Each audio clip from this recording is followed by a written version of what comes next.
The subcommittee will come to order. With us today is Secretary of the Army, Dan Driscoll, Chief of Staff of the Army, General Randy George. Welcome to you both, and a happy belated anniversary to the U.S. Army. Secretary Driscoll, I'm glad you were able to visit Fort Knox yesterday. Did you look at the gold? I did. It's there, as far as I can tell. It's not worth what it used to be, I'm told.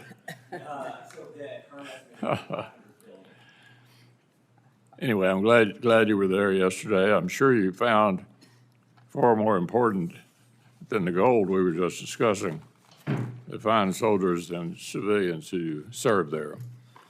We appreciate that both of you are willing to serve our nation at a consequential moment for the Army, the Department of Defense, and our national security. And we're deeply grateful to the soldiers you lead for their bravery and their sacrifice at the tip of the spear. The recent losses of Army personnel in training incidents in Lithuania, Hungary, and Iraq are reminders of the risk U.S. service members take every single day to keep us safe. Matching the Army's structure and capabilities to tomorrow's challenges while preserving its ability to fight today is essential work. The Army's history reminds us that we don't always get to choose the types of war we fight and must prepare for all contingencies. Congress has backed the Army through a litany of failed modernization programs like Future Combat Systems or Crusader. We've watched new requirements, cost overruns, and adversary advances undermine their rationale before they became operational. If the administration made the case for sustained increases in defense spending, the Army would have a stronger hand when asking Congress to take risks on new initiatives. But net cuts to defense spending make it harder to balance the Army's current and future requirements. In the face of growing threats, pursuing generational change on the cheap is risky business. As you work with the Congress on the Army Transformation Initiative, I hope you'll look to the Marine Corps' own controversial modernization program as a model of transparency and building trust. Congress has a constitutional obligation to provide for the common defense and to steward taxpayer dollars responsibly. And we don't serve either the taxpayer or the common defense with blank checks for vaguely defined priorities. We want to see the analysis behind the specific bets the Army wants to place on ATI. We want to understand the second-order effects on industry, other services, and allies. Certainly, the Army needs to be better equipped to face Indo-Pacific contingencies, and we'll wait to understand how ATI intends to achieve that objective. Tomorrow's Army will need to integrate existing systems and modernized capabilities, sustain existing industrial relationships, and welcome new entrants to the defense enterprise. It's not a zero-sum game, and if it's time to walk away from certain legacy programs, the Army will need to show its work. For example, if it's time to move on from the Joint Light Tactical Vehicle, why did the Army sign an $8 billion contract 2 years ago to procure more of them? Why did the Army not coordinate its termination decision for a joint program with the Marine Corps and other services to gauge whether such a decision would put the budget's operational capabilities or readiness at risk? And what is the impact on the defense industrial base the Army relies on? The services have to think through the industrial implications of such decisions. This isn't an argument to buy vehicles the Army doesn't need, but a recommendation to consider how existing manufacturing capacity can be put to better use in light of changing requirements. The Army's abrupt decision to terminate the Robotic Combat Vehicle program also reinforces a tendency to abandon promising capabilities midstream. This signals unreliability to industry partners willing to invest their own capital in future military technologies. In this case, precisely the kind of innovative tech company the Army claims it wants to foster. Of course, when we understand the Army's challenges and objectives, we can help you achieve them. For example, we combed through the unexecutable resources in fiscal 25 request and found resources to fully fund the Army's number one unfunded priority for counter-drone capabilities. Why such an important requirement was unfunded in the first place, however, raises more fundamental questions about the Army and Department's own budget process. We also provided additional flexibility in funding to address UAS and counter-UAS challenges, and we invested in solid rocket motor production in excess of the previous administration's official request to help advance much-needed replenishment of the air defense interceptors and long-range fire. If the Army shares our concern about a paucity of air defense and counter-UAS capabilities, I hope you can explain why there is so little funding to provide systems like CWIS. This spring, Secretary Hegseth identified modernizing and sustaining the organic industrial base as an urgent priority. When we hear that the Army is considering mothballing purpose-built munitions production facilities already at your disposal, it raises questions about your intent to meet this directive. Army depots in states like Kentucky, Arkansas, and Alabama have already built trust with local communities, assembled skilled workforces, and they continue to attract interest in new public-private partnerships.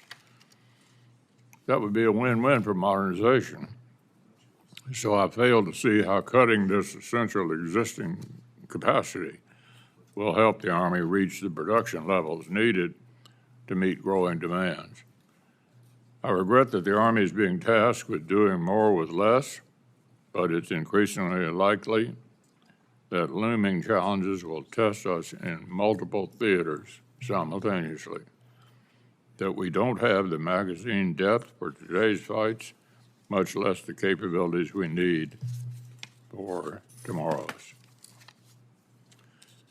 Certainly, we can't expect to keep pace with the pacing threat in the Indo-Pacific or adversary alignment across the globe if our base defense budget can't even keep pace with inflation. This subcommittee hopes to be an active partner in the Army's modernization efforts, but we can't expect success on a shoestring budget. So, Mr. Secretary, General George, I look forward to hearing your views on these topics. Turn to you momentarily for opening comments, but first, Senator Coons. Thank you, Mr. Chairman, and thank you as well, Secretary Driscoll and General George. Thank you for your service and for your testimony before us today. And I'd also like to first start by wishing the Army a happy belated birthday. The Army was there at Lexington and Concord, at Gettysburg and Antietam, at Normandy and at Okinawa, at Fallujah and Kandahar, and across the centuries and across dozens of fields of combat at home and around the world. The American soldier has fought and died for our freedoms, upheld the Constitution, and served the people of our great nation. My father, my brother, my sister-in-law, my uncles all served honorably in the United States Army, and I just want to offer my sincere thanks to all the men and women serving in uniform around the world, to their families, and to our veterans. I'd also just like to recognize that as conflict ramps up in the Middle East, There are tens of thousands of U.S. service members on the ground in the region, potentially in harm's way. And I hope and trust that the Army is doing everything it can to provide for their safety, and that every policymaker considers the risk that they are under in the decisions we are making. Today's hearing is to evaluate the Army's fiscal 2026 budget request. General George, we have discussed the need for the Army to adapt to today's threats, to innovate, and to field different capabilities, more so today than it has at any previous time in my lifetime. And I'm keenly interested in what the Army is learning from the war in Ukraine, how it plans to rapidly acquire and field UAS, and in some ways more urgently counter UAS technologies at scale, and whether it's investing in the munitions magazine depth our nation and allies need in this new era. Ukraine's recent bold strike into Russia as part of Operation Spiderweb, as well as Israel's bold strike against Iran's nuclear program, both illustrate how resourceful planning, low-cost drone weapons, and innovative strategies can destroy billions worth of military equipment. And we know that the wide and increasing use of these systems and platforms, coupled with dramatic advances in electronic warfare, require new tactics and new concepts. We have given you in the last year flexibility in order to address this. I largely agree with most of what the chairman has said, so I will skip a lot of my opening statement also about innovation in the private sector and the industrial base.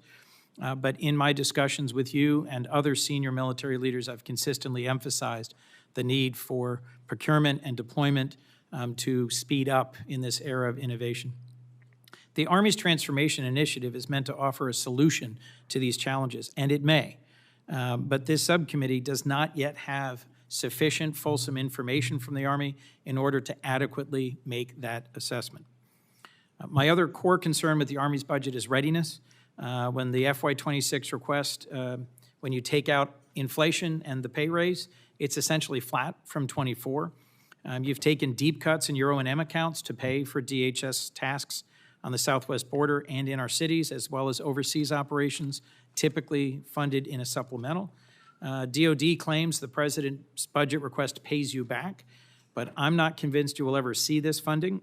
As I said to Secretary Hegseth in his hearing before this subcommittee last week, budget reconciliation is an uncertain path, a partisan effort, and the president did our military no favors by not planning for key capabilities in the base budget. Even if successful, it seems just as likely DOD will keep raiding your O&M account to pay for other priorities until Congress steps in and says, enough. Every member of this committee has a role to play here, a constitutionally mandated one. Finally, I feel compelled to offer an observation about the nature of our military and its relationship with our citizenry, and a plea for all of us to be thoughtful leaders in a contentious moment. For 250 years, our military has fought not for any particular party or policy or president, but for the Constitution and the freedoms enshrined in it. I've traveled the world on behalf of my state and the Senate, and I can definitely attest our military is the cutting-edge, most lethal, world-class military and the global role model for an apolitical military under civilian control. I'm worried that that legacy is under threat today from something more critical than funding or interagency reimbursement or readiness ratings. And that threat cuts to the core of the role our military plays in our nation, and it centers on the fragile but critical trust between a people and its leaders. I worry about crossing a critical line by asking our military to serve as de facto law enforcement either on the border or in major cities, and about the trajectory of our values when the Commander-in-Chief can goad soldiers into booing either the press corps or his predecessor, as happened last week in North Carolina. And frankly, too often, both parties contribute to a divisive environment that is seen as just politics. We need to reflect, each of us, on how we've contributed to this moment. 250 years doesn't happen by accident, and it's up to all of us to ensure the fragile flowers of democracy, rule of law, and an apolitical military are protected and allowed to flourish throughout the rest of our lives. Thank you, and I look forward to our discussion. Thank you, Senator Coons. We'd ask each of you to give an opening statement now, starting with you, Ms. Secretary. Chairman McConnell, Ranking Member Coons, distinguished members of this committee, it is a privilege to address you today. I want to start by expressing my sincere gratitude for your unwavering support for our soldiers and their families. And I'd like to start off with some good news. Our story is alive and thriving. We just celebrated 250 years as an Army, and it was a great success. Our leaders are the best in the world. I was at Fort Knox yesterday, where I saw how we are forging warrior leaders from the cadet summer training to the command assessment program. And we are just getting started. We met this year's recruiting goals 4 months early, and we are on track to fill 20,000 Fiscal Year 26 delayed entry program contracts. Our recruiters, soldiers, and families are inspiring fellow Americans to step up during a time of global uncertainty and complex threats. They are the very best our nation has to offer, so they deserve the best support in return. That's why when I went through my confirmation hearings, I pledged to be the Soldier's Secretary of the Army. That commitment has guided our approach every single step of the way. And that's why General George and I believe the Army Transformation Initiative is the absolute best way that we can support our soldiers. Your partnership is critical to implement this reform, which is more urgent now than ever before. Ukraine and Israel are demonstrating every day how readily available technology can disrupt established power dynamics. They are demonstrating what happens when you embrace change. They are demonstrating why our Army needs to transform now and that we can't waste even a single minute. In my first 3 months as Secretary, General George and I have been immersed in understanding why the Army has been slow to innovate. Our soldiers are not the problem. We met them in the Middle East, Europe, along our southern border, and at installations across the United States. Their strength, dedication, and unwavering commitment to this nation are inspiring. We ask a great deal of them, and they consistently deliver. Nor is the ingenuity of American industry at fault. Our tech sector continues to thrive, driven by innovation, entrepreneurship, and a willingness to embrace risk. So where does the problem lie? As Secretary, I have found that the Army has become calcified, having suffered from years of inefficiencies, slow-moving processes, and wasteful spending. Program lobbyists and bureaucrats have overtaken the Army's ability to prioritize soldiers and warfighting. We must all work together to ensure the Army is ready to fight and win. The Army Transformation Initiative will make us into an Army that is lean, agile, and relentlessly focused on empowering its soldiers. We need to get rid of what we don't need, acquire what we do, and chisel our organization down to a lean, lethal fighting machine. And so we will forge closer, more effective, and innovative partnerships with the private sector. We will take a more venture capital approach, taking calculated bets that will pay off big. We will increase our Army's risk tolerance so that our people experiment, innovate, and use failure to propel us forward. And we will be fast, getting soldiers the things they need quickly, and then iterate to make it better over the long term. To achieve this vision, we need to take decisive action right now. To achieve this vision, we must implement Army transformation. And most importantly, to achieve this vision, we need your support. We are asking this committee to empower us to make these changes while providing your constitutionally mandated oversight. We are asking for the flexibility to make decisions that keep pace with the rapid evolution of technology and warfare. We are asking for this committee to work with us to maximize the value of every dollar appropriated to best support our soldiers. We look forward to sharing additional budget details when they are available. Our budget priorities are our transformation priorities. We want to deliver critical warfighting capabilities, optimize our force structure, and eliminate waste and obsolete programs. Our budget places soldiers first, enabling them to win and making sure they have a high quality of life. It is my duty, both as Secretary of the Army and as an American citizen, to make sure that every single dollar is best used when it's received by the Army. And we can all agree that prioritizing soldiers, lethality, and readiness is money well spent. I know we are all committed to our soldiers, to their success, and to providing them with the overwhelming advantage that they deserve. Thank you, and I welcome your questions. Chairwoman Collins, Chairman McConnell, Ranking Member Coons, distinguished members of this committee, thank you for the opportunity to talk with you today. I would like to start off by saying that I'm extremely proud of our Army. I'm proud of our troops out in the Indo-Pacific, on the southern border, in the Middle East, in Europe, and of everything our Army has done over the past year to respond to wildfires, floods, and even a bridge collapse. We have formations all around the world conducting missions and exercises and innovating with our partners and allies. When not deployed, our units are conducting tough realistic training at their home stations and our combat training centers. Our Army is a professional team that remains focused on its warfighting mission, and young Americans want to be a part of it. This is evidenced by our strong recruiting numbers this year, and as you know, we've already met our recruiting mission for the year, and we still have our most productive months still ahead of us this summer. And while I'm proud of our Army, I also know we have work to do. We know the world is changing. Commercial technology is rapidly evolving, especially AI and autonomous systems, and this is impacting the character of war. We understand that we must transform to stay ahead of our adversaries, and we need to get better by 2026 and 2027, not by 2030. Over the last year, using existing FY24 funding, some of our units transformed in contact, which means they experimented with changing how we train, fight, man, and equip while they were deployed or in training environments. This was a great proof of concept. It confirmed that our formations are capable of rapidly improving their lethality. One transformation in contact brigade in Europe was 300% more effective in lethal targeting in training. Transformation in contact taught us some valuable lessons about what our Army should be buying and how we should be buying it. And we are just getting started. We're going to make changes that we can at our level so that we can continue to dominate the modern battlefield. For instance, we will cancel programs that are obsolete or not what our warfighters need. Develop and adapt war-winning capabilities and buy modular, open system architecture designs that can be iteratively updated. Cut and consolidate headquarters. For instance, we are going to reduce GO structure, cut positions from our headquarters department of the Army staff, and add in modern business systems that will make us more effective. And finally, we will power down authorities and funding so that commanders in our fighting formations have what they need to make their teams and their communities more successful.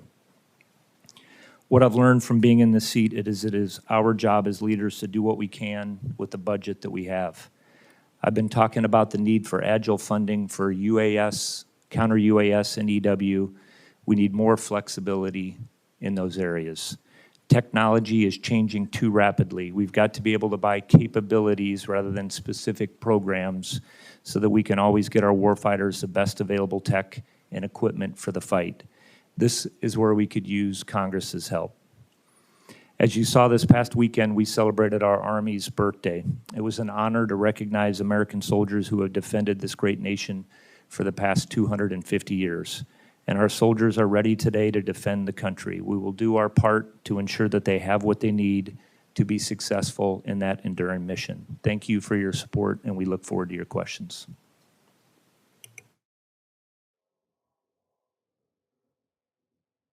Hegseth rightly identified the need to sustain and modernize organic industrial base.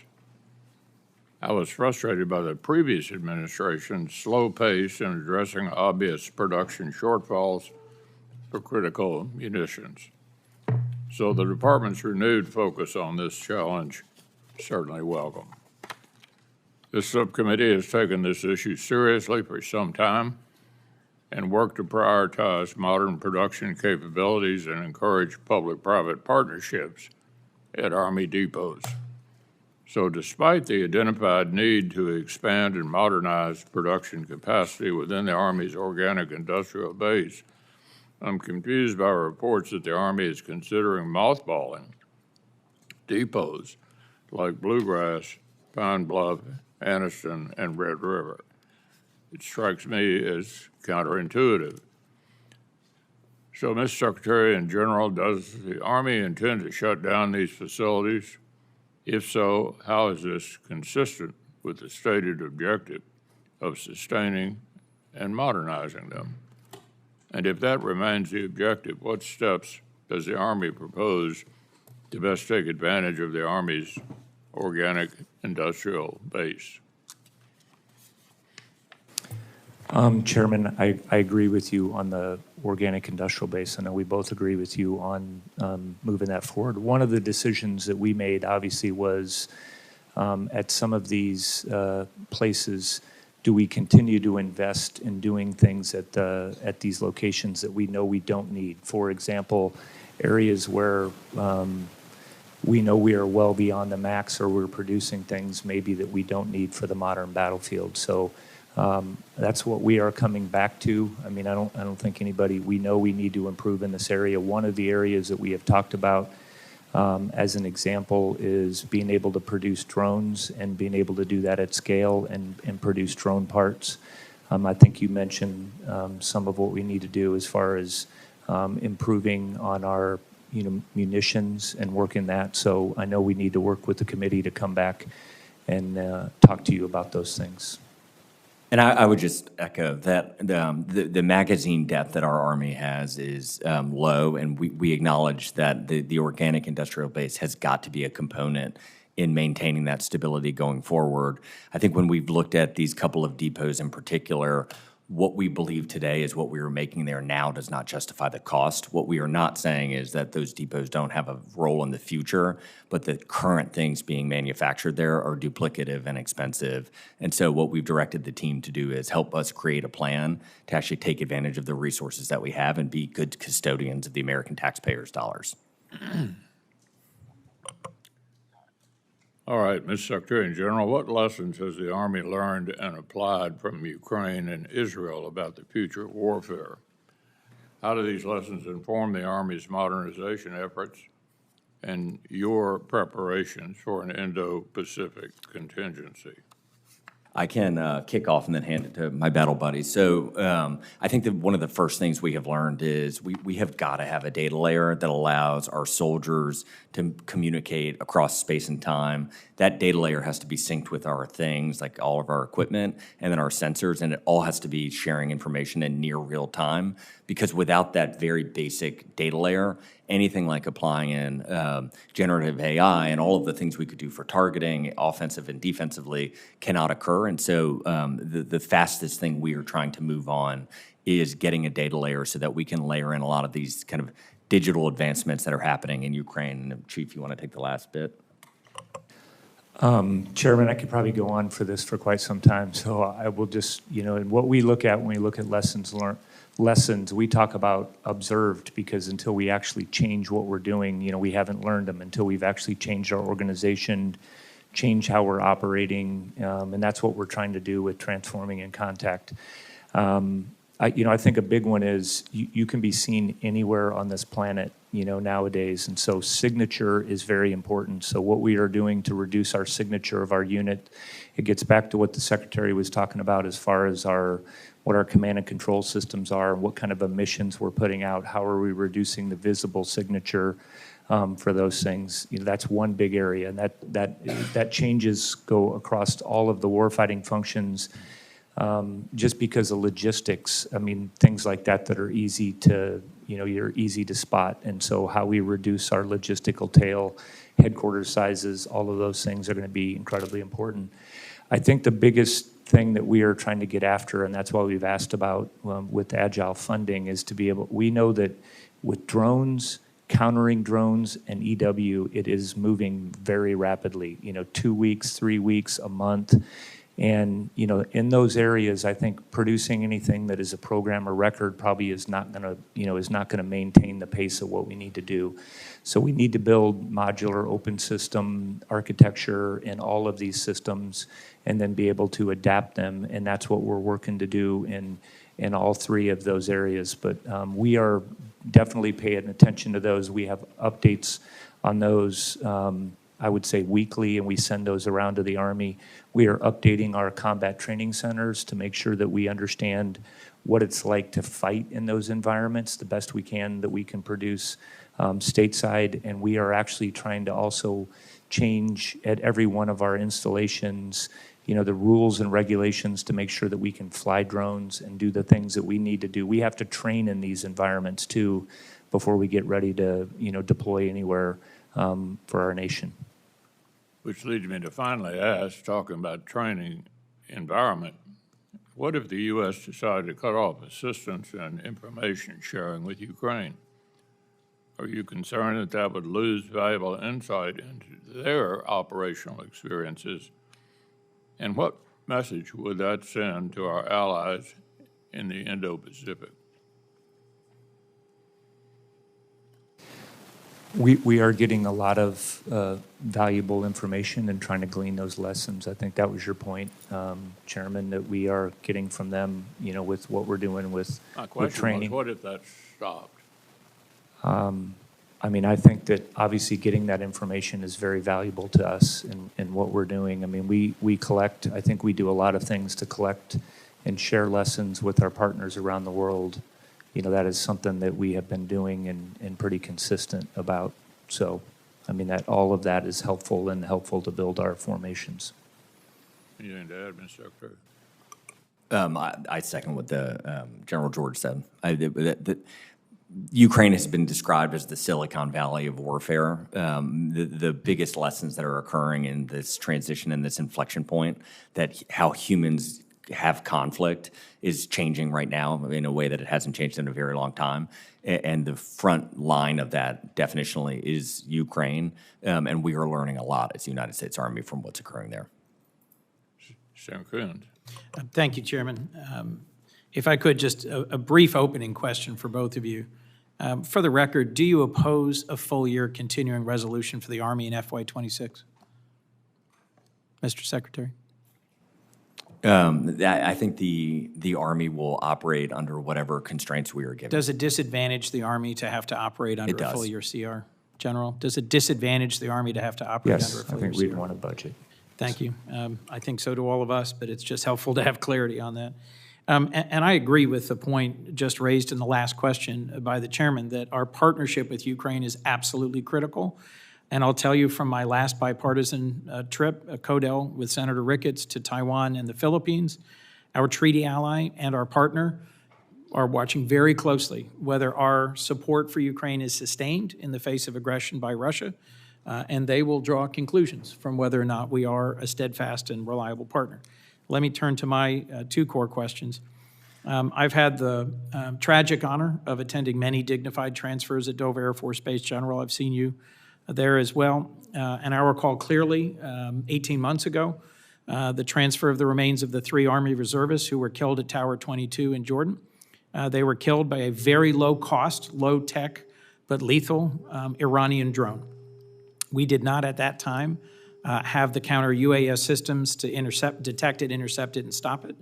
I went back to the region and met with a series of military leaders and was very concerned by what I heard about the lack of currently available, deployed, effective counter-UAS systems. And as I mentioned, given developments in the region, this is a heightened concern. General George, what does the fiscal year 26 budget request show that's going to address this dynamic and concisely help me understand how you're achieving through agile funding, the need, as you said, to buy capabilities rather than specific programs of record in this area where the technology is rapidly emerging. We have a great partner, the Silicon Valley of warfare right now. How does this budget request accelerate your capacity to deploy and defend our troops? I think you're going to see, sir, that we're going to spend a lot more money specifically on counter-UAS. I would also tell you that spending the money on the drones helps as well, because there are cases where we have, I think a lot of what we're learning too is that drone on drone is a good, way to do counter UAS. So I think it's going to be a little bit of both. And that's a big part of what we want to do with the transformation initiative is make sure that we're spending, focused on those areas. I think everybody's going to have to deal with this across the joint force moving forward. Everyone is going to have to deal with countering drones. We are doing a lot with making sure that we are, not sending stuff to, White Sands or doing it other places. We're still using those areas, but also just sending things directly to the Middle East is, for an example, what we're doing with transforming a contact. We have a very large exercise that's going on right now. We'd love to come over and brief you at the when we get finished with it, called Flytrap, where we're doing this over in Europe, actually putting all the different sensors, making sure that we're lashed up as far as the data layer that the Secretary was talking about, and then kinetic and non-kinetic effectors. We have to get after the cost curve, and I think that that's what we're looking at. And there's many, and I could go down the list of directed energy, laser, kinetic, drone on drone, testing all of those EW systems that we are doing. And we need to scale it, I think is your point. We do. And look, as I said in my opening comments and have communicated to both of you, I agree the Army must change and modernize how it fights and must take into account significant changes in technology. But bluntly, months after you've announced the Army Transformation Initiative, this committee hasn't received detailed or substantive analysis as to why the Army is planning to cancel or reduce 12 programs of record, consolidate or reduce staffing at 21 commands, or how the investments you're proposing will significantly enhance battlefield lethality. I am eager to work with you in good faith, just as this committee did with the Marine Corps, but we need your analysis to make informed decisions. Mr. Secretary, when will the Army be able to brief the Army Transformation Initiative in detail to this subcommittee so we can do our job? Senator, we'd be happy to come by anytime, but I think very specifically you will have that detail within 10 days. That would be welcome. Did you coordinate critical ATI decisions with other services before you announced the cancellation of joint programs? Looking at ATI, and when we do the math, it's basically $48 billion in spending over 5 years that we don't think is relevant to the Army anymore. And the reason we don't is you talk to soldiers, there are instances where like the Army hadn't requested a Humvee in years, and yet we kept it getting I hear it you. every My year. question was about consultation with other forces, other services. I'm giving you a long-winded answer, Senator, to basically say the reason that change was so hard is because when that consultation occurs, what would happen is the antibodies in the system come up to stop change. And so when we weighted the decision of how do we actually get the most likely chance of succeeding, we decided that the best chance was to sync with the Pentagon leadership and the administration and keep it very narrow until after announcement. But we consulted with them the night before we announced it and then very soon after it came out live. You're well aware of examples like the Marine Corps being very surprised about the JLTV cancellation and there needing to be significant adjustments following that. Absolutely, Senator. And we weighted the risks and the benefits and decided it was, we believed better to do it. Can I just make one comment on that, Please, Jim. Senator? Only because, we always, across the joint staff and across the services, we're going to fight as a joint force.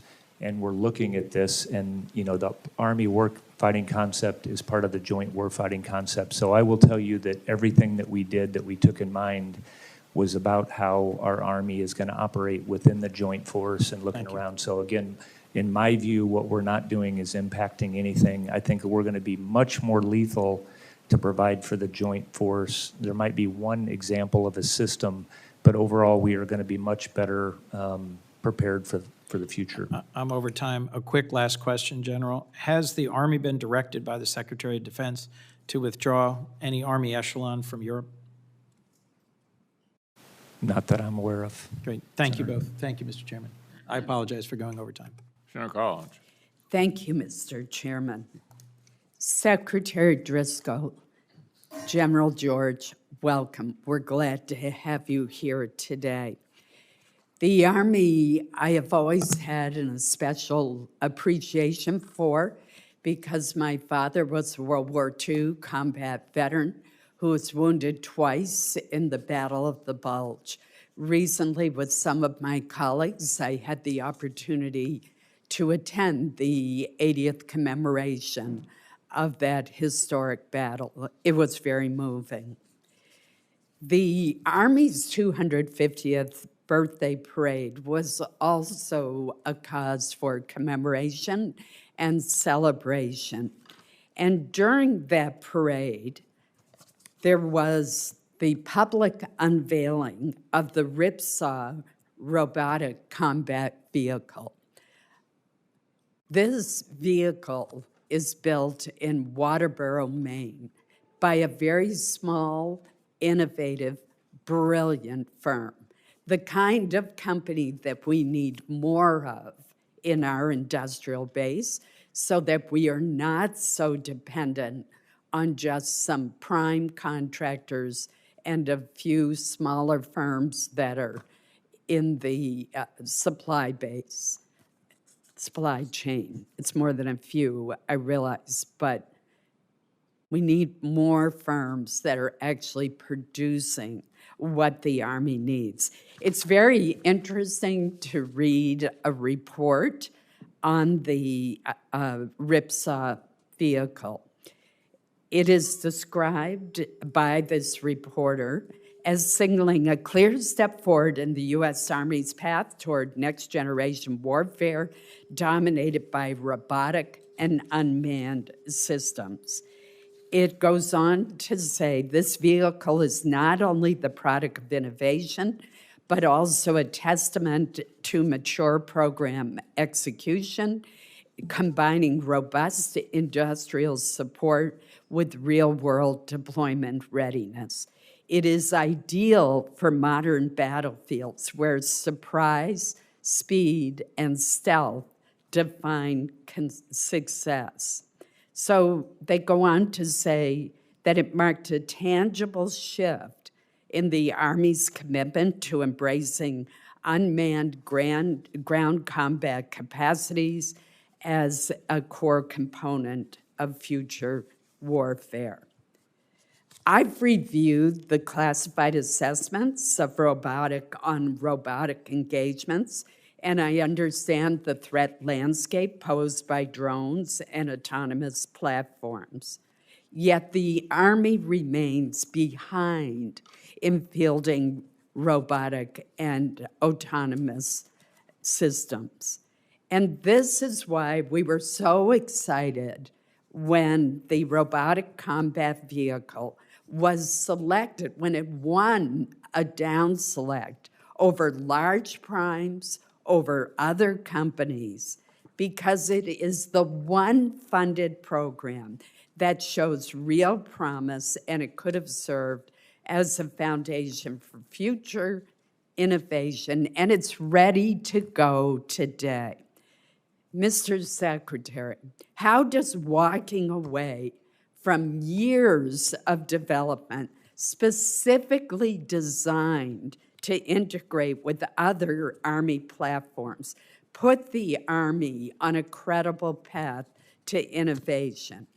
And when exactly will our soldiers deploy with robotic systems that not only enhance lethality and support counter-UAS operations, but protect what we value most, our soldiers' lives?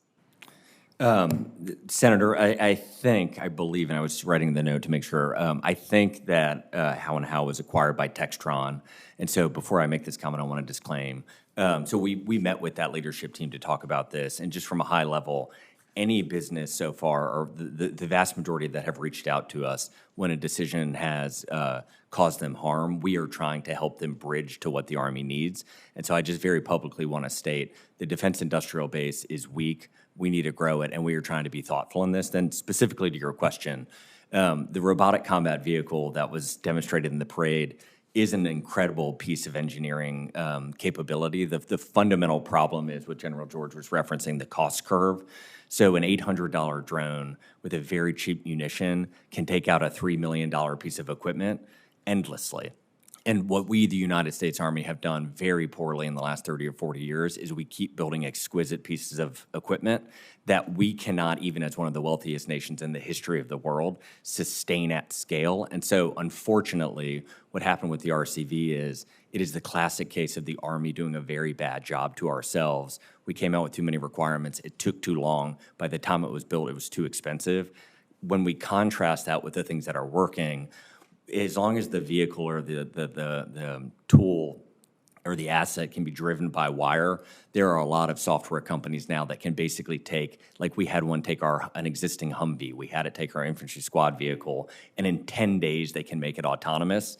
And that's the type of cost curve we can afford, is to go out and find things that are already being purchased by consumers and translate them over to military cases. And so for the vast majority of the things we need to purchase today, to counterbalance all of the exquisite things we've purchased in the past, we have got to be buying cheap, attributable, scalable solutions. And unfortunately for the RCV, it's just not one of them. Well, two comments back to you on that. One, it's the height of irony that you would feature this combat vehicle in your parade as the future of the Army at the same time that you've canceled the contract.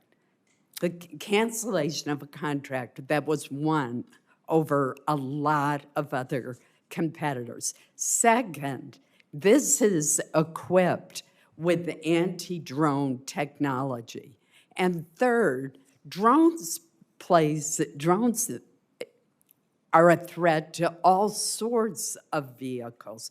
This one is autonomous. You're not going to lose a soldier's life if it's taken out. I think you should review this decision. I think it was terribly unfair and a real mistake. Thank you, Mr. Chairman. Senator Irvin.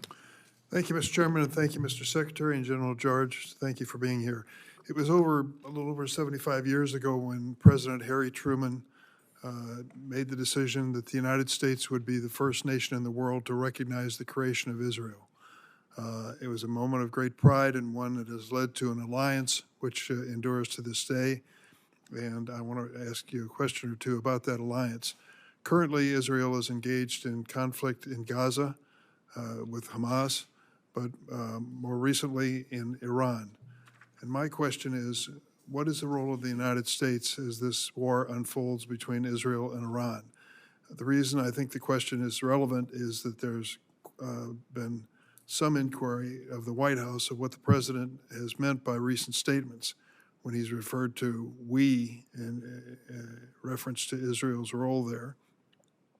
For example, the fact that the statement was made that the skies are safe now, we accomplished that and such, leads to the obvious question, what is to be our future involvement in the Israeli-Iran conflict? Can you tell us, Mr. Secretary or General George, has there been any efforts made or changes made in terms of positioning troops, equipment, or other resources in anticipation of an invasion of Iran? I can just tell you, Senator, for what we're doing for the Army, what our job is to make sure that we have forces that are forward for General Kurilla and the CENTCOM team, make sure that we're doing our part to protect. It's kind of a little bit to the earlier question about counter-UAS, integrated air and missile defense. And so we have sent forward, forces forward to make sure that we are postured around the region to, defend our interest over there. And has that decision been made recently? I think we've had a lot of that has been over there. And again, we have provided some additional capability over to the region to make sure that, again, we are providing, we have the defense, we can defend our interest over there, our troops that are over there. Is it a matter of weeks or months since the decision was made to upgrade our position?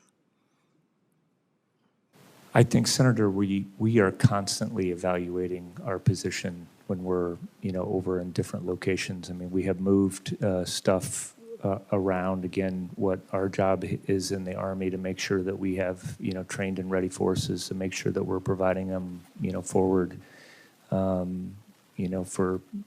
placement. There are, I'm sure that, what CENTCOM will do is move the different assets that we have over there and take, just like I did when I was in a combat, situation where I would move and adjust what I had for structure that was over there. And I'm sure that's happening as well. Could you give me some indication, Mr. Secretary or General, as to the number of troops we're talking about in this upgraded situation? Go ahead. I don't have We can follow back up with your office, Senator. As a general matter, we generally do not talk about troop movements and where we are placing soldiers, but we're happy to, especially in a classified environment, show you everything you want to see. And are we referring to the Middle Eastern theater in terms of the position of these resources? I think we have resources around the world. We certainly have resources in the CENTCOM in the Middle East area of responsibility. And just very, broadly, we are hyper-focused on providing our soldiers around the world safety. And with the events of the last couple of weeks or week, we are talking about it actively. Let me ask a quick question to follow up. The chairman asked about depots and their future. I, of course, have an interest in an arsenal, and I'd just like to make a plea that the men and women of the Rock Island Arsenal have responded when asked over and over again. When it came to up-armoring Humvees in the early stages of the war in Iraq, they were there even before the private sector could respond. And I hope as you move forward, you will turn to their expertise and give them an opportunity to bid into some of this work to save us money and to continue to make us the strongest defense in the world. I hope you can. And Senator, I think we're going to be going to Rock Island together soon. I haven't gotten a chance to visit it. General George and everyone I've heard has said it's an amazing place, and so I look forward to seeing it with you. That's a great idea. Thanks a lot. Senator Graham, followed by Senator Baldwin, and then Senator Moran. Thank you both. Good morning. Thank you both. The FY25 Army budget was $185.9 billion. Mr. Secretary, that's a lot of money, right? It is. Yeah, well, I think we need more, and I think most of us up here understand that. Budgets need to be based on threats. So let's walk through the threat matrix real quick to America and see if we need more spending on the military list. Putin. Is there any indication, General, that Putin's going to stop his effort to dismember Ukraine anytime soon? Well, it's hard for me to predict anything, but I would say, well, let's right now, go. what we're Last night seeing- was the biggest attack on Kyiv, and they killed an American citizen. So as of last night, he doesn't seem to be willing to stop, does he? Yes, you're right, Senator. Yeah, I hadn't Agree. seen any intel. I mean, does anybody up here think that he's slowing down? I don't. So we spent a lot of our ordnance and military equipment to help Ukraine, right, Ms. Secretary? We did. And the reason we're doing that so that we don't get in a war with Putin. You know, if he gets to a NATO country, we're in a war with Russia, right? We're trying to stop him now. I believe that was the theory of the case. Yeah, well, that's the good theory of the case. So if Putin's not slowing down, seems to me we're going to be needing to help Ukraine more and be sending a deterrent message to Putin. Let's go to Iran as a threat matrix. How would you rate Iran's threat to the United States, General George? I would rate the threat as more, there's a couple regional, I think is the biggest to our interests that are out in the Middle East with the troop concentrations that we have there, other interests and partners and allies. Do you know what November the 4th is in Iran? Do you know? It's Death to America Day. In 1987, Iran made November the 4th Death to America Day. That's a hint what they think about us. Do you believe, Ms. Secretary, that President Trump is right to say no nukes for Iran? I totally support the president. Do you believe Iran would use a nuke if they had it against Israel and maybe us? It's hard to answer a hypothetical. Why is scenario. it hard to answer? They say it. They write death to Israel, death to America on the missile. That's not hard. They have 900 pounds of highly enriched uranium at 60%. What commercial purpose is there for highly enriched uranium at 60%? I'll answer it for you, 0. They got enough highly enriched uranium at 60% to make a bunch of bombs. Why do they have one of their enrichment programs at the bottom of a mountain? Do you know? I would hypothesize for security. Yeah, I would hypothesize that they want to enrich and make sure they're safe in doing it. So let's stop playing this game that Iran is like an uncertain enemy. They say it, they mean it, they're going to do it if somebody doesn't stop them. Do you agree that we're in the land of force now, General George, when it comes to stopping Iran's nuclear ambitions? Can you repeat that question again? We're in Do the you what? believe that it seems to be that the only option available to us now to stop their nuclear ambitions is force? I don't know. I know that they're still reaching watch out to make television? sure. I do. Okay, well, I mean, Seems to news. me diplomacy for 60 days. One, Mr. President, thank you for reaching out to Iran. Thank you for reaching out to Russia. Thank you for trying to find a peaceful solution. But it seems to me that we're full-on engaged, at least Israel, to take down their nuclear program before us. Is that a fair statement, that Israel's made a decision to take their nuclear program down by force? I think that's obvious. Yeah, I think so too. And do you agree with President Trump's decision that a nuclear-armed Iran is a threat to us? Again, I think the president's been clear that he doesn't want Iran to No, have I mean, do nuclear you agree with weapons. that? Do you think it's a threat to us? That we don't want Iran to have Yeah. nuclear weapons? Yes, I agree Yeah, with that. I don't think we do. I don't think we do for a lot of reasons. China, do you think China will take our Taiwan by force if America and the West seems weak in the eyes of China? I think deterrence is incredibly important in making sure that Do you we think have we that may have ability. lost deterrence after our withdrawal from Afghanistan, Mr. Secretary? I think that the withdrawal absolutely Yeah, harmed I our think global we have. We need to regain it. Do you think ISIS and Al Qaeda is still out there trying to find ways to kill us here at home, General George? I do think that. Okay, so there's the still a threat matrix is about as large as I can remember. So to those who wondering, should we spend more in the military? We should. And the goal is to spend money in the military to prevent war, but if you get in one, to win it. So last question. The Ayatollah said today that if we help Israel destroy their nuclear program, and he's not going to give it up, he said that today, there'd be all-out war with America. Did you hear that today? Yes, I did. read Okay. that. So are you confident that America has the ability, nobody wants a war, but if we got in an all-out war with Iran, we would win? I think we're confident for 250 years the United States Army Yeah, has I do achieved too. every My goal we've money's been on the given. Army, my money's on the military. I don't want a war, but if you pick a fight with us, you're going to lose. To our friends in Israel, keep it up. We got your back. Taking that program down is an existential threat to Israel and to us. This is a moment of choosing for the world. I hope everybody understands that if they get a nuclear weapon, they're religious fanatics, they're religious Nazis, they would use it. I don't believe that about Rocket Man. I don't believe it about Putin. I don't believe it about China, but I believe it about these folks. And this is a moment of choosing, and we better get this right. And if you get it right, normalization's back on the table. China's less likely to go into Taiwan, and Putin we'll have a new conversation with him. If we get it wrong, the world's going to blow up even worse than it is today. God bless you. God bless the Army. Senator Baldwin's called. Next, Senator Moran. Thank you, Mr. Chairman. I want to talk about readiness. Secretary Driscoll and General George, thank you for your service. Thank you for being here.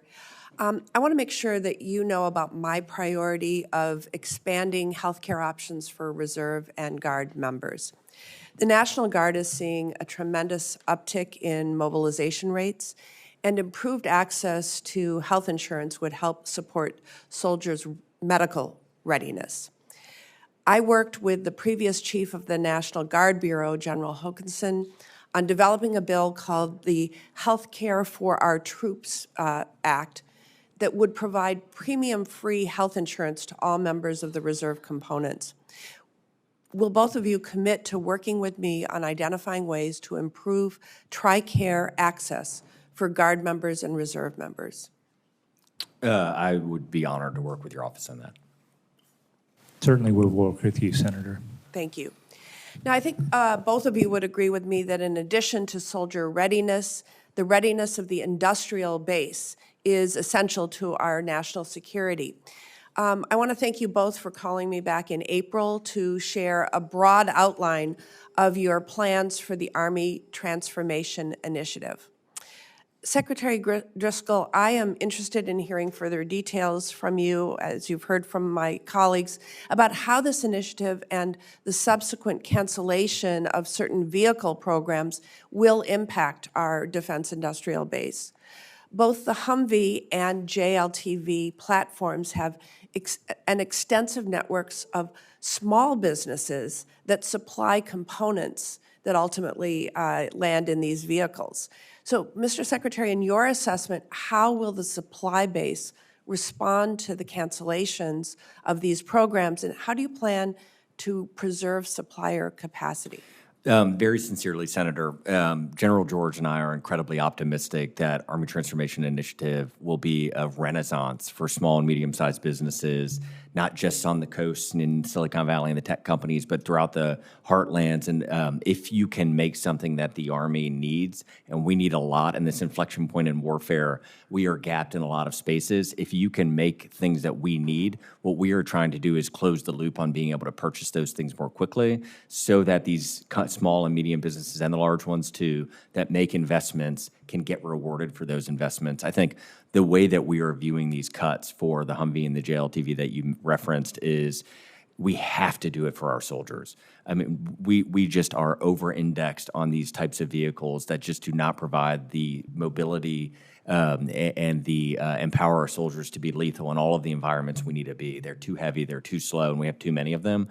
For the downstream effects on the industrial base, we talk about it often. We have probably spoken to, I would guess, 20 CEOs at this point, trying to empower them to get their employees and their developers and their manufacturers out into the field with our soldiers so they can see what is working and what is not working and take that back to their shop floors to build us the things that we need.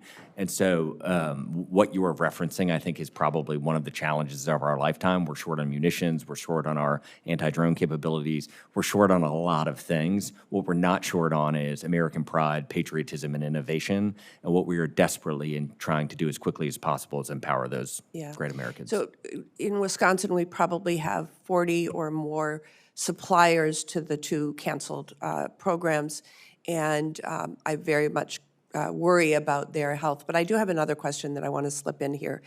The Army's Transformation Initiative emphasizes the rapid fielding of warfighting upgrades and moving away from traditionally slow government-developed programs of record. In the case of tactical wheeled vehicles, I believe that platform recapitalization efforts can help achieve these goals in a cost-effective way while still meeting the Army's mobility and lethality mission requirements. Mr. Secretary, I'd like to know if you've assessed the Army's planned Common Tactical Truck program against your stated goals.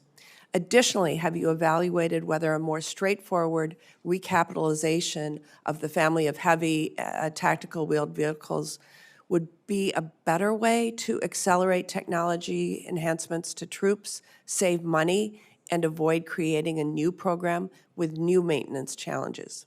Have you made that evaluation? We're actively in the process, Senator. For those larger, heavier vehicles, one of the things that is so exciting about what is occurring in software development, we worked with a company called Applied Intuition, and basically this was what I was referencing earlier to your colleagues. As long as the vehicle is drive-by-wire, we can do all sorts of things to upgrade existing vehicles that the Army already has, and we want to be good stewards of the assets that we've been given. And so we are looking across all of our platforms to figure out what can we upgrade that we already have in the cheapest way possible to help provide soldiers additional capabilities and safety and lethality. And so, but as we continue to go through this process, we'd be happy to come to your office and talk to you about it. Senator Moran, then Senator Kennedy, Senator Bozeman, Senator Capito. Mr. Chairman, thank you. Secretary, General, in my view, my view of the Army Transformation Initiative is undetermined. I don't think we know enough as to whether we can say we agree with you. The things you've outlined today and in the past are certainly things that matter. Getting us in a supply chain circumstance in which we can meet today's needs using today's technologies. One of the things that troubles me is that we don't yet know how you are going to spend the money that we've been talking among my colleagues, at least this morning, been talking about things that apparently may not be funded, but we don't yet know how you're going to fund. And maybe that's solved in the next 10 days in response to your response to suggest so that that's the case. But it's hard for me to say we're on the right path because I don't know what path we're on. I hear what we're going to do to reduce. I don't yet know what we're going to do to spend. So I would tell you that a thing that I think is a fallacy that the plan seems to be based on, and I can presume I can be convinced to be wrong once I have more information, but the concept behind the plan seemed to be that we're going to be focused on China. And I'm all for focusing on China. They are our pacing challenge. But it seems to be that the belief is that we can do so while focusing significantly less, almost not at all, on the rest of the world. And I don't think we can have a plan that's based upon a particular theater when the Army has to be, our Defense Department has to be focused on the globe. And the conversations we've had this morning, Senator Graham outlining the challenges we face. I don't know that he said China, maybe he did, but he certainly talked about the Middle East and he talked about Ukraine. And I want to make sure that as the Army transitions to something, it doesn't make the decision that we're only focused on China. I happen to believe that focusing on the Middle East, focusing on Europe, focusing on NATO, focusing on Ukraine has a consequence in China or to China, to the South Pacific. And so as the Army develops its transformation program, as it explains it to us, I need reassurance that we're not solely focused or only, not only is perhaps a too strong of a word because you can tell me we're not that, but that we've not forgotten that the rest of the world matters to the United States of America, and we want the rest of the world to know that. Mr. Secretary? Senator, and I'll hand it to my Ranger buddy in a second, but we oftentimes, General George and I talk about in a lot of settings, any human being that believes that they have been able to predict the future current events since the dawn of man has oftentimes and probably most times been wrong. What we hope you see in 10 days as we explain our changes and the recycling of this $48 billion, this was not intended to be simply a cost-cutting exercise. Every dollar is intended to help us innovate and move forward to face threats around the world. What we believe Army transformation does is, in our Title X authorities to man, train, and equip the United States Army, we want that Army to be able to fight in any theater, anywhere in the world at a moment's notice. And so what we believe it does is it starts to pull us from where we are over-indexed on these slower, more exquisite systems that just cannot achieve that goal in a lot of locations around the world, and pull us to this more digitally enabled software manifesting in the world as these new hardware systems surrounded by drones and autonomy and all of these things. Like, what we believe is that solution set is binarily required for combat anywhere, not just in the Indo-PACOM. Before going to Secretary George, I want to ask a couple other questions before my time expires. I don't believe that ATI is fully accounted for in the Army's budget, certainly not what we've seen to date. And I just would highlight, if it's not, how can you expect us, if it's not or will not be, how can you expect it to provide us a budget that this committee can support?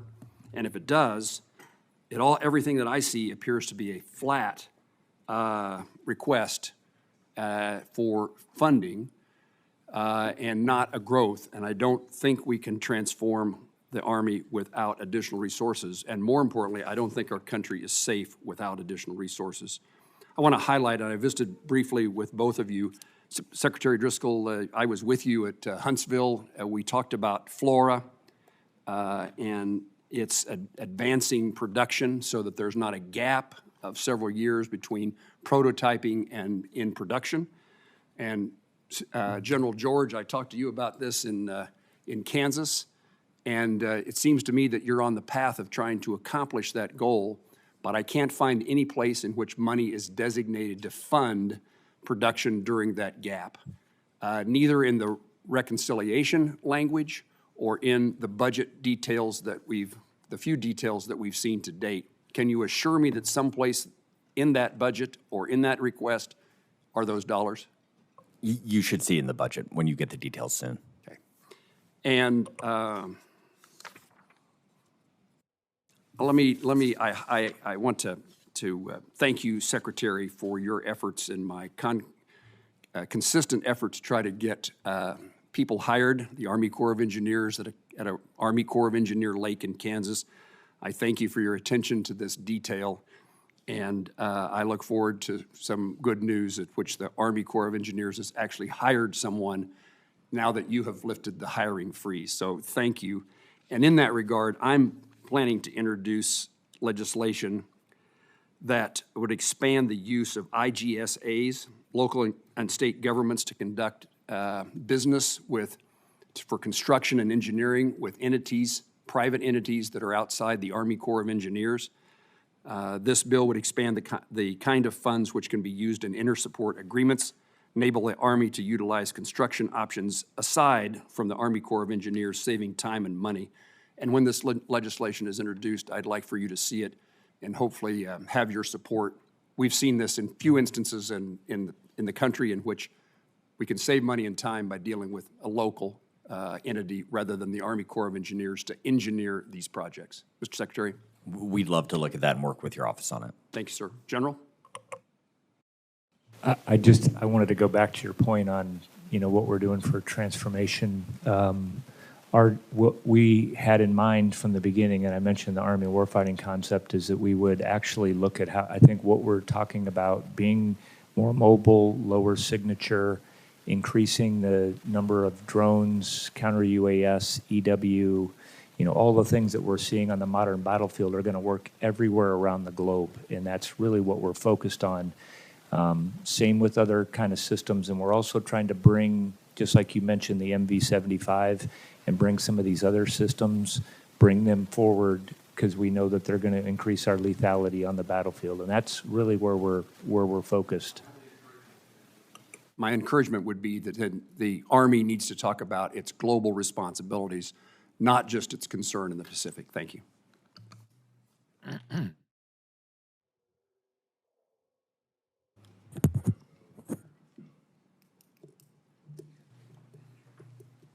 Thank you, Mr. Chairman. I'll try to land this plane within my time. I want to tell you briefly how I see the world and invite you to tell me if I'm wrong. I think President Xi and President Putin and the Ayatollah in Iran are working together. I think that President Xi is the quarterback. I think their goal is to have Russia dominate Central and Eastern Europe, to have Iran dominate the Middle East, and to have China dominate the Indo-Pacific while being free to roam in sub-Saharan Africa and South America and space. I do not want America to be the world's policeman, but I don't want President Xi or President Putin or Iran to be the world's policeman either. Do I see the world in the right way?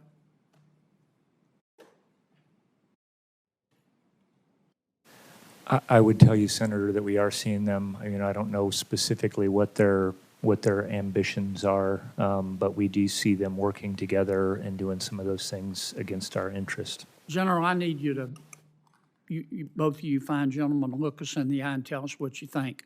I understand you got to choose your words carefully. You don't want to get put on double secret probation. But we've got some hard decisions to make here. And there's a consensus, I think, in the Congress to give you more money. Because I think we need to spend more money on defense. But you're going to have to give us straight answers and tell us what you think. Mr. Secretary, am I right or wrong? Senator, your question of, one of your colleagues said it earlier, $185 billion is a lot of money. If we are given more money than is in the budget that you've seen, we will be good stewards of that and innovate even faster. I think what we are saying to this committee is we believe we can transform the Army with those amount of dollars as long as we are able to use them the way that we want to, and we are not Tell jammed. me again the amount of money you need for the Army transformation. We can use our current budget and transform the Army, as long as we're able to spend it the way that we believe is right. How much money do you think we need to spend as a country to maintain or either, depending on your perspective, reach parity with China? I think the President has mentioned between the two bills, $1 trillion for the DOD. Okay. Do you trust Europe to spend more money? I'm sorry, Europe, Do you trust Germany to spend more money? They've talked a good game. When I was out with NATO with Ambassador Whitaker and talked to a lot of our colleagues in the NATO countries. And as far as I could tell qualitatively, they believed it seemed to be that they were going to start to spend significantly more. General, do you trust the United Kingdom to follow through and spend more money? I mean, all I've gotten, Senator, is what they said that they were going to do with their new defense review, that they said that they were going to raise, their spending on defense. Based So on your it'll remains to be experience, seen. do you believe them? I mean, I think we're big believers in the, we'll see. I think action is what counts in some of this. There's certainly been a whole bunch of our allies that have done that when they've called for. Tell me, Poland General, how you think the war in Ukraine relates to our struggle with China. Are the two inextricably linked, or do the two have nothing to do with each other? Well, I think, Senator, everybody is watching that fight right now, taking lessons from it. I think everybody's doing that. I think everybody is looking. I get a lot of comments. General, I know everybody's watching. I got that part. We're all watching. Do you think what we do in Ukraine impacts our struggle with China or not? Give me a straight answer. I do think our partners and allies are watching what we're doing and how that turns out. Yes, Senator, I agree with that. All right. Last question, because I'm going to land this plane. How's our recruiting coming? We're dominating recruiting and retention. Why is it better? We made some structural changes and the return to a focus on lethality among our leadership. What structural changes did you make?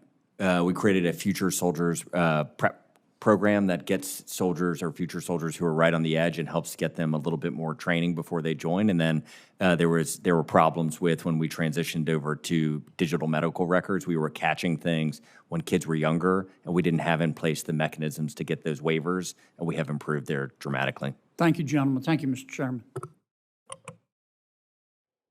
Senator Bozeman, Capito, Murkowski, and Hoeven.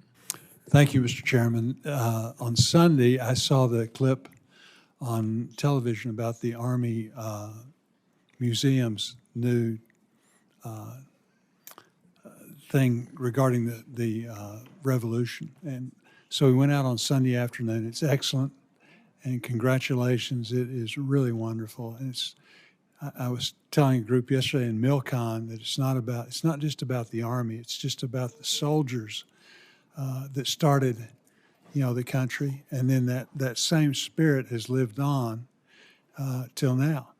But it really is remarkable. Like I say, congratulations. I hope everybody goes and sees it.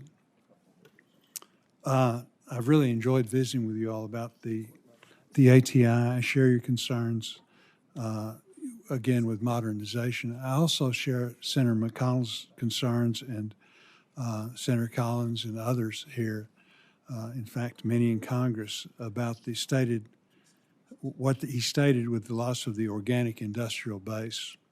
Current events have made one thing clear: the commercial industrial base alone cannot meet our munitions demands. That's why in Congress, many have advocated for investing in Army-owned organic industrial base facilities. Secretary Driscoll, will you commit to continue to work with the committee, continue to work with myself about modernizing critical munitions productions at these plants? Unequivocally, Senator, it is. There are probably a couple of threats that if we don't figure out how to get scalable solutions together, we are going to put our Army in a bad position, and that is absolutely one of them, and it would be an honor to work with you. Very good. Thank you. Also, Mr. Secretary, I know the continuing resolution has come up. Could you and General George, can you give us examples, if we have a continuing resolution, how that affects the mission, the commitments we have? I know in the past people have talked about training and things. Yeah, obviously, part of the problem for us is we would go back, we wouldn't be able to make some of the changes because it would be based on previous years. So that would obviously be, detriment to us in the Army. But I think it's new starts. It's how things, change. We know the battlefield is constantly changing. I think it would impact in several areas. And just, Senator, predictable funding is a virtuous kind of concept that helps us in a lot of different ways, from training to how we oftentimes talk about how we, the United States Army, are a bad customer, both to ourselves and to our the companies that sell to us. And one of their biggest complaints is how we are funded, and that is just, a lot of this is baked into how our form of government was set up, and that's okay. But when it is when we continue to have CRs, it makes our spending decisions and the downstream effect on our suppliers even more amplified. Right. Another thing I've enjoyed talking to you about, General George, is the Army's efforts to refine its drone capabilities. Certainly with what we saw happen to the Russians. Can you talk a little bit about how the Army would integrate and field mass small drone technology? Senator, I think that, back to your organic industrial base, that's a perfect example of an area where I think we need to, produce. We're producing very few drones here stateside.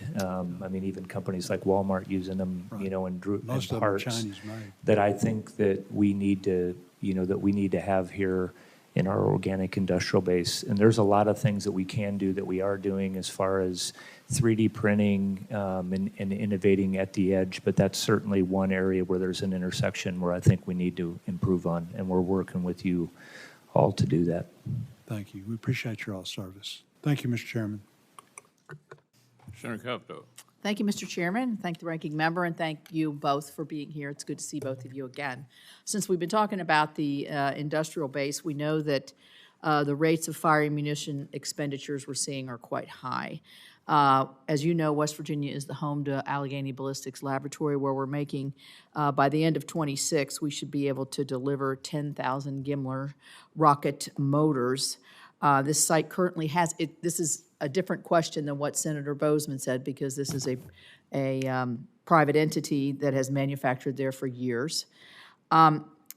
Is the Army utilizing, maximizing using existing munitions capacity nationwide, such as what's at ABL, before investing in new sites to try to get the munition production to where it needs to be? So, General, I'll start with you.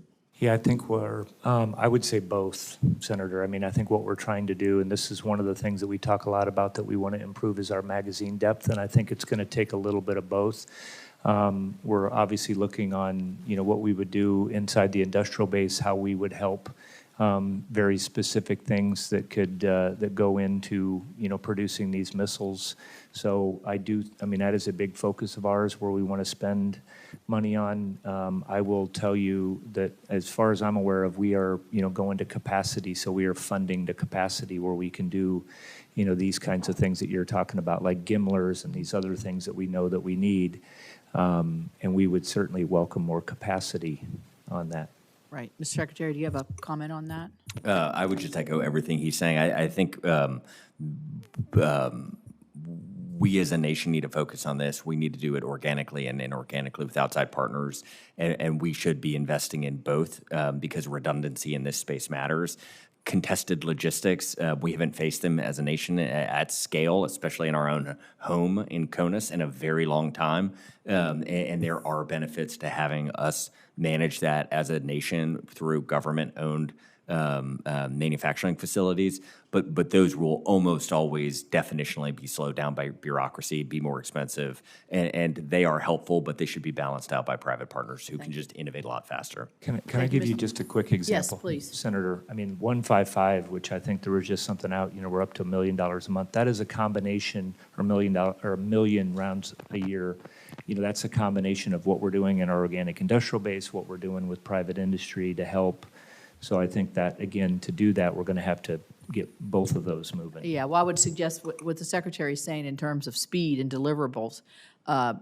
Private sector, by saying it's slower on the government-owned side, there's still capacity in the private sector. I would just encourage you to keep looking at that. I'm going to change it up a little bit because Secretary Driscoll, when we met, we were on our way to Asheville with the incoming vice president to see the response to the flood.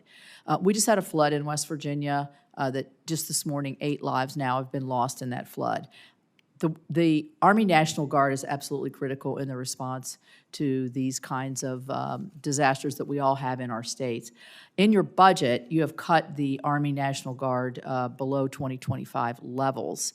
And I would be interested to know, how does the Department of the Army anticipate that the National Guard will meet the challenges of concurrent homeland defense missions, large-scale combat operations, and then other things that the Guard's asked to do? I think the answer that you have, maybe previous answer, is that with 90 days' notice, they would be able to prepare for mobilization, and that's why they're getting less money. But how do you respond to that question, General George? Yeah, I'll just, one of the things we've talked about in part of Army transformation is to make sure that the Guard is doing, the National Guard is transforming with us. This isn't like hey, we're doing this on the active side. I think it's both. As far as I'm aware, the Guard is actually is continuing to grow. They have had a great recruiting year, and I know it depends on, region to region on what we're doing. But actually their end strength is going up. So we are looking at making changes, for example, to make sure that they have mobile brigade combat teams, so they get the same equipment that we get, that they get drones. You mentioned Asheville. That was infantry squad vehicles that were down there with drones that were helping people with the right C2 systems, and I think we need to do that. It's going to make them much more responsive around the globe, and it's also going to make them much more responsive in West Virginia, which is why we want to and do this quickly. Good. And Senator, Yes. I would just echo, General George and I, in every meeting we have had, said we want to treat the Guard exactly how we treat the active duty component. They are an incredible asset for the American people. They dual hat or triple hat in some instances. Not only can they help with state issues or deploy when we as a nation need them, they also come with this incredible set of talent and experiences because they oftentimes have day jobs. And so if you thought of where warfare is going, a diversity of experience, computer programming, all of these different things, you may have an infantry soldier who is also good at that, and that is unlocking a ton of value for the Army as a whole. Well, good. I mean, I can't say, in visiting, and I'm sure all of us, the theaters in Afghanistan and Iraq when they were going on, we all met our own Guard units there, deploying multiple times throughout those engagements. I did want to ask a question for the record on the Pathfinder program, where at the level of the force, they're able to develop and try out different munitions, different ways about going things. So you got a bottom-up kind of structure where your actually warfighter is the one who's helping you make the decision about what. Do you have a quick comment on the Pathfinder? Yeah, we love that kind of bottom-up information, Senator. And I've interacted with these, with these teams that are out there. That's the whole idea of transforming in contact. That's what's helped us actually shape how we're transforming the Army. We started this, we're learning the lessons, we're making adjustments, and we're getting those are the kinds of things that we need to be investing in, I think, as we move forward. Well, I'm hoping when we get the report in the next 10 days or so that we see that budgetarily it's directed in that direction as well. Thank you. Thank you both. Murkowski and then Hoeven. Thank you, Mr. Chairman, and gentlemen, thank you for being here, for your service. Secretary Driscoll, thank you for coming to Alaska recently. I want to talk to you about some of the Arctic initiatives. Super proud of our 11th Airborne. But before I do, I want to talk about the people who are executing this extraordinary mission. We talk a lot about the lethality and what it is that we do, whether it is the assets, the equipment, or the training that goes into it. But so many of these folks, everybody has family back home, right? Maybe it's a mom and dad, maybe it's your wife and a couple kiddos. I have been concerned with some information that just came to my attention, like within the past week, with regards to the Family Advocacy Program.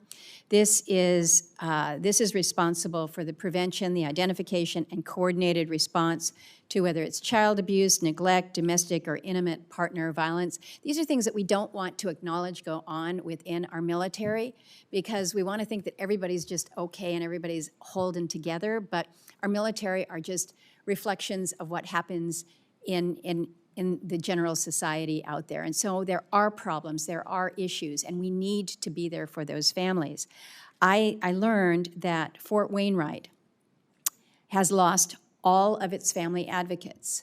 So they don't have anybody there at Fort Wainwright. We've dealt with some challenges, as you know, in Fort Wainwright in some recent years with suicides.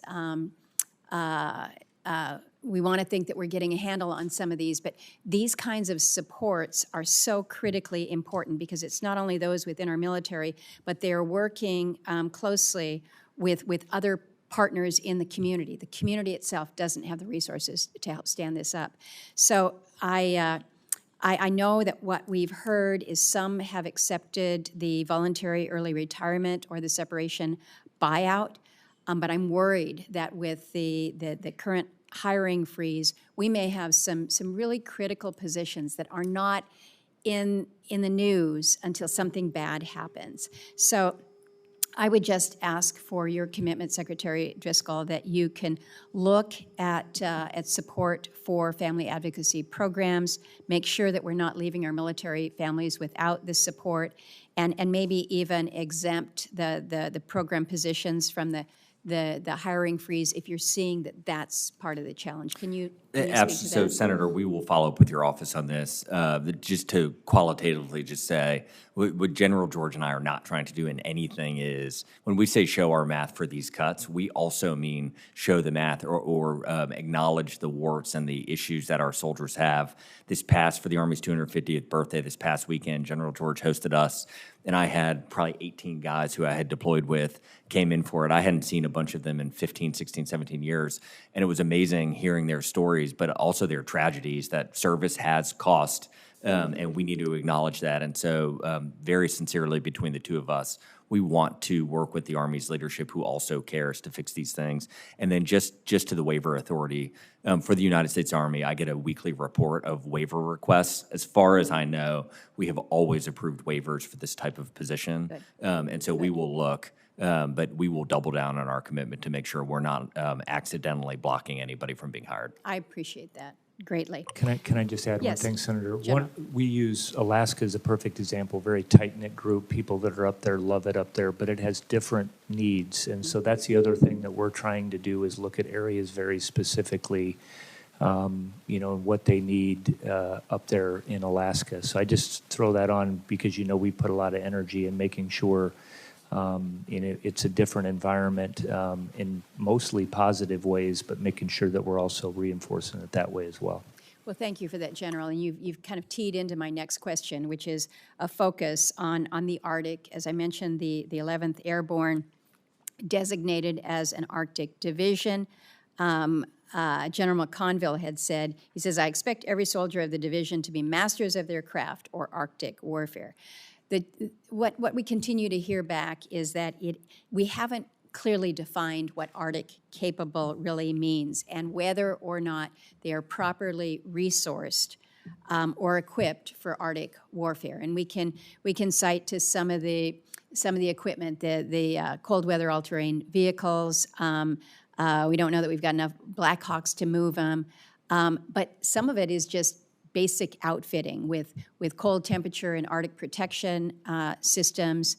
So I don't know if within the budget in front of us, you can point out to me how the Army's only Arctic division has what they need in order to be successful in this very specific mission, specific to a region, as you have pointed out, General George. Yeah, so Senator, we are like cold weather gear is a perfect example, and having been up there in February when it's 40 below, there's obviously special equipment. So I think we are buying Cat Vs. The discussion we're having up there, and that's why we're trying to actually make headquarters adjustments up here. I do think that there's some areas we need to give different capability down to 11th Airborne, at the warfighting level as far as on the targeting or intel, and that's one of the things that we are looking at with the changes that we're making now to reduce what we have going on here at this headquarters. But I think we do have an Arctic strategy. I think we're committed. Are you going to have a new one to coming out? Do that. We'll obviously review it. I don't Okay. think we don't have any plans right now to. I think it's pretty solid in what they're doing. We have been increasing our training at the Readiness Center that's up there.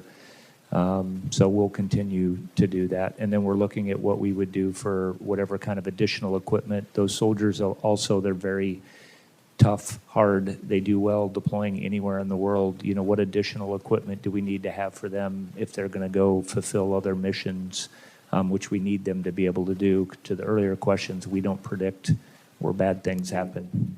Right. Thank you both. Thank you, Mr. Chairman. Senator Hoeven. Thank you, Mr. Chairman. Thank you both for being here, and to all of you for your incredible service here today. Appreciate you so much.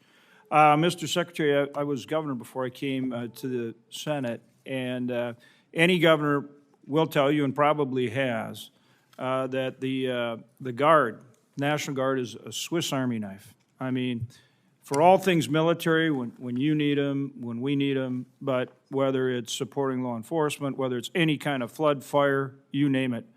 When I was governor, we had them out on the ice, blowing up ice jams to protect Bismarck, the capital, from flooding. By the same token, we had them with huge 640-gallon dump buckets and Black Hawk helicopters saving small towns that would have burned out in the grasslands if they hadn't been there. They're first on scene for hurricanes, where hurricanes came through and just devastated communities and saving people's lives and property. They are true, and they bring such a skill set. Truly, they are a Swiss Army knife. And I want to make sure that as the Army goes through your transformative initiatives, that the Guard is brought along and has true parity in terms of all the training and all the weapon systems, as well as access to education and advancement and everything else, that the, you know, I should say, and the reserves too, that the regular Army has. And I'd like to know if you're committed to that and your thoughts on it. We are absolutely committed, and just to echo and add like another layer of nuance to what the Guard does so well for us, is General George and I were able to go talk to a lot of the victims of the Pasadena fires, and then the Mountains, North Carolina flooding is where I'm from, and so I've gotten to talk to a lot of people there. And one of their most concrete experiences with the United States Army, so if you just talk to a lot of Americans, the way that the Army kind of reaches out and cares for them and loves them and shows them kind of that American spirit is through their Guard members who show up on their worst day. And so General George and I, when we talk about the Guard, we explicitly and very publicly say we want to treat them just like we are treating the regular Army in these transformation initiatives, and we want to empower them to continue to be the amazing asset that they are. Yeah, Can I add a couple of comments to that one, Please, Senator? You might, please, General.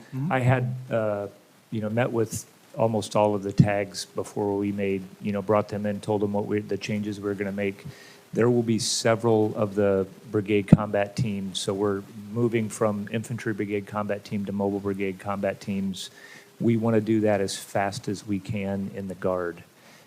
As well. And so they are identifying those units that will be able to do that. Obviously, it's a little harder when you're not full-time, they're doing, as you mentioned, they're very busy. So they won't look any different. They will have mobile brigade combat teams. They're going to have the same systems. And when we talk about this, it's for the whole Army. So I just want to assure you that that's where we're at. Yeah, that's really important. I mean, we've had Guard units in our state that have deployed almost every other year for the last 20 years in the War on Terror, and Guard members that have served probably 5 or more deployments. I go to these ceremonies, and I think there are some of them as many as 6 deployments. So, I mean, they're integral to everything we do, and obviously need to be right there and have, complete parity with big Army.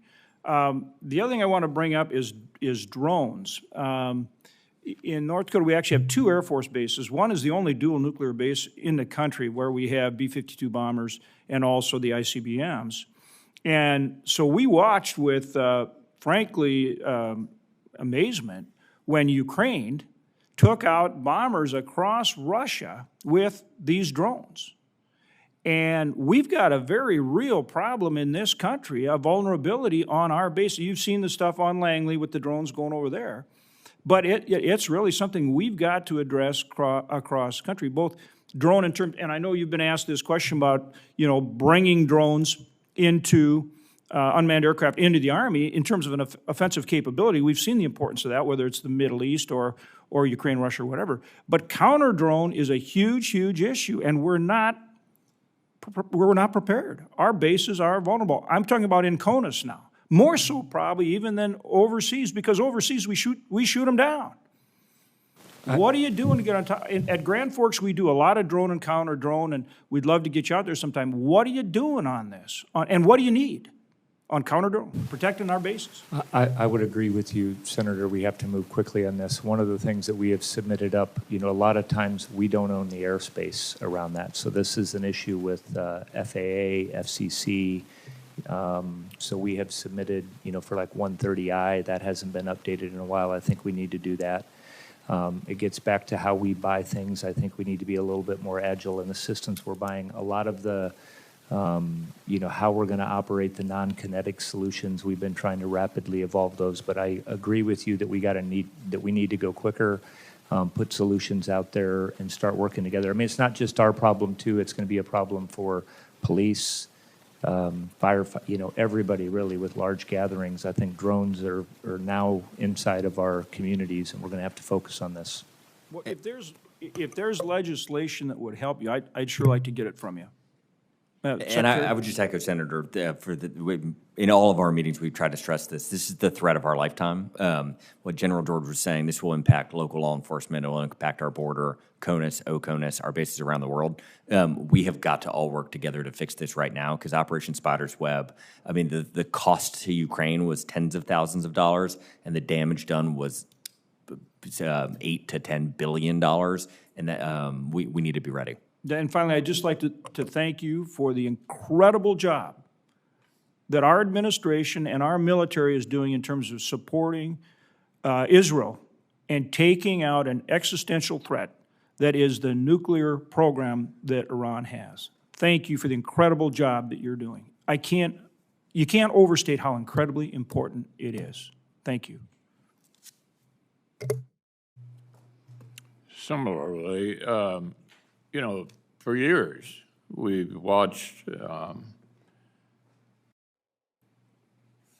use of long-range fires and drones, as we were just discussing, in both the Middle East conflict and in Ukraine, certainly gotten our attention as to why in the world we haven't been able to produce them more rapidly, because we've had several years here of observation about how much that's going to be involved in warfare in the future and in the present. Why do you think we don't have enough? I'll kick off. I'd say drones and our inability to manufacture them as a nation are why we believe the Army Transformation Initiative is so important. And I think what we would say is the system has been hollowed out for a long time. We have had a hard time as a nation figuring out how to spend these incredible resources that are the American taxpayers' dollars efficiently and effectively. We have basically crushed our defense industrial base and gotten it down to sub-10 number of companies that can even afford to do business with us at scale. And since the threat level has changed so rapidly, all of those bad habits that we've developed in the last couple of decades are now coming home to roost, and we all have to work together, as we are hopefully doing now, to basically fix this threat and empower small and medium businesses to innovate and scale with the United States Army, knowing that one solution will not fit all in this, and actually a diversity of solutions is what the right solution will be in the future, and that a program of record is the exact opposite way to do it. But it's hard because the muscle memory that we've developed in that Pentagon is, we have some hard conversations every day. I would add, Senator, I mean, it's parts. I think we came up with this earlier, those blue lists. So, DJI produces, I think I've mentioned this to your team, they produce 15 million drones, 50,000 get produced here. Everybody is using drones. So I think this gets back to some of the industrial-based thing. I think we have to get after some of these parts, brushless motors, flight controllers, wiring harness, antennas. There's different things that I think that we, and that's what we're looking to do. And it does get back to the agile funding. Then we can produce a lot of those 3D print and do those other things, but we can't get locked into where we're buying one specific drone, forever, which is what we've tried to do with our, transforming in contact units, is that we buy in tranches, modular open system architecture, and then we can adapt and update them. And we're working that with your team. Well, I hope so, because obviously they were pretty cheap. You get a lot of bang for the buck. Senator Coons. Thank you, Chairman, and thank you for this constructive hearing. In reading through your written testimony, I was interested in the infantry squad vehicle and the description of its modularity and ease of being updated, and particularly was drawn to AMC developing containerized additive manufacturing shops that can be forward deployed, that can help with parts and maintenance. I've just been really struck at how the Ukrainians have managed to keep in the fight and to service and to repair and redeploy dozens of different systems. I mean, Europe is not efficient. There's a dozen different tanks, a dozen different armored personnel carriers, and they've managed to MacGyver their way into standing up to a much bigger adversary. We obviously have been a critical part of that. We've talked a lot about drones, counter drones, EW, but there's also critical lessons here. I'm encouraged that you're learning them. I look forward to working with the chairman to make sure that the ATI actually is fully briefed and that we give meaningful and timely input back. But we've got a lot to get after here if we're going to actually deliver the fighting force that our nation needs and deserves. Thank you. Thank you, Mr. Chairman. All right, I want to thank both of you for being here. Thanks for your service and your testimony. Members of the subcommittee will have a week to submit additional questions for the record, and senators may submit additional written questions, and we ask that you respond to them within 30 days of receiving them. Subcommittee now stands in recess, subject to the call of the chair.